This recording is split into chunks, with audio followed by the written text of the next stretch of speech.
Hi friends, welcome to our channel. So IT raids అనేవి హైదరాబాద్లో చాలా జోరుగా కొనసాగుతున్నాయి.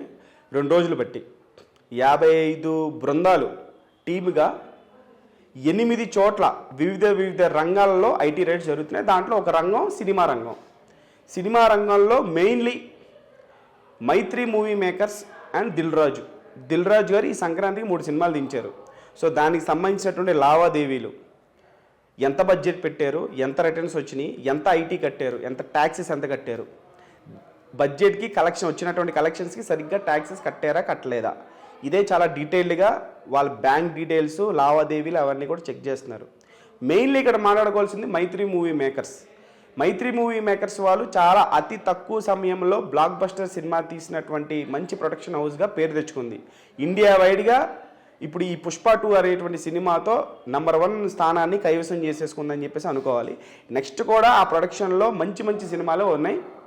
సో ఐటీ వాళ్ళు మెయిన్లీ మైత్రి మూవీ మేకర్స్ వాళ్ళ మీద ఫోకస్ చేసినట్లుగా తెలుస్తోంది. వాళ్ళు ఈ మధ్యకాలంలో తీసినటువంటి సినిమాల తాలూకు బడ్జెట్ కావచ్చు, మెయిన్లీ పుష్ప 2 సినిమా తాలూకు బడ్జెట్ కావచ్చు, దానికి వచ్చినటువంటి కలెక్షన్స్, ఎందుకంటే వాళ్ళు పోస్టర్లో 1800 కోట్లు కలెక్ట్ చేసింది. ఇండియన్ సినిమా హిస్టరీలో ఇది record, Indian cinema industry hit అని చెప్పేసి వాళ్ళు పోస్టర్లో అఫీషియల్గా ప్రకటించేశారు. 1800 కోట్లు అని చెప్పేసి వాళ్ళు అఫీషియల్గానే పబ్లిక్లోకి వదిలేశారు ఆ పోస్టర్ని. సో ఐటీ వాళ్ళు సోదాల ప్రకారం భయంకరమైనటువంటి నిజాలు తెలుస్తున్నాయి. అటు సుకుమార్ గారి తాలూకు బ్యాంక్ ట్రాన్సాక్షన్ కావచ్చు, అలాగే మైత్రి మూవీ మేకర్స్ తాలూకు బ్యాంక్స్ ట్రాన్సాక్షన్ కావచ్చు, బ్యాంక్ బ్యాలెన్స్ కావచ్చు, ఇవన్నీ కూడా చాలా డీటెయిల్గా అబ్జర్వ్ చేస్తున్నారు. అలాగే మైత్రి మూవీ మేకర్స్లో సుకుమార్ గారికి పార్ట్నర్షిప్ కూడా ఉన్నట్లుగా తెలుస్తుంది. అలాగే ఆ సినిమాకి పనిచేసేటువంటి హీరోకి కూడా పార్ట్నర్షిప్, అంటే లాభాల్లో పార్ట్నర్షిప్ తీసుకున్నట్లుగా తెలుస్తోంది. సోషల్ మీడియాలో ఇప్పుడు ఇదే హాట్ టాపిక్. అయితే ఇంకొక షాకింగ్ విషయం ఏమిటంటే పుష్ప 2కి సంబంధించినటువంటి కలెక్షన్స్ వాళ్ళు వేసింది 1800 కోట్లు.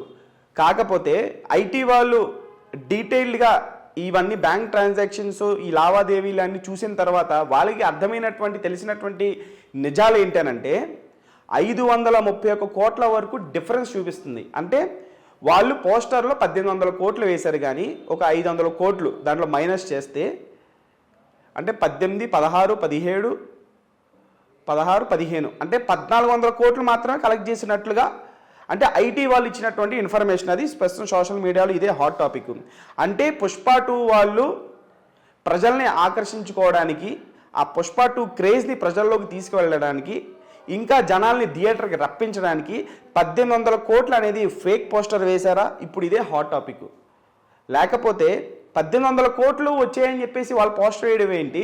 ఇక్కడ ఐటీ వాళ్ళు సోదా చేసిన తర్వాత వాళ్ళు బ్యాంక్ ట్రాన్సాక్షన్స్, బ్యాంక్ డీటెయిల్స్ ఇవన్నీ చూసిన తర్వాత ట్యాక్సెస్ కూడా చాలా తక్కువగా కట్టారు. వచ్చినటువంటి ఆదాయానికి కట్టినటువంటి ట్యాక్సెస్కి అసలు సంబంధమే లేదు. 531 కోట్లు డిఫరెన్స్ చూపిస్తుంది. 1800 కోట్లను ఎలా వేశారు? నిజంగా 1800 కోట్లు కలెక్ట్ చేస్తే మరి ట్యాక్సెస్ దానికి తగ్గట్టుగా కట్టాలి కదా అని చెప్పేసి ఆరా తీస్తున్నట్లుగా తెలుస్తుంది.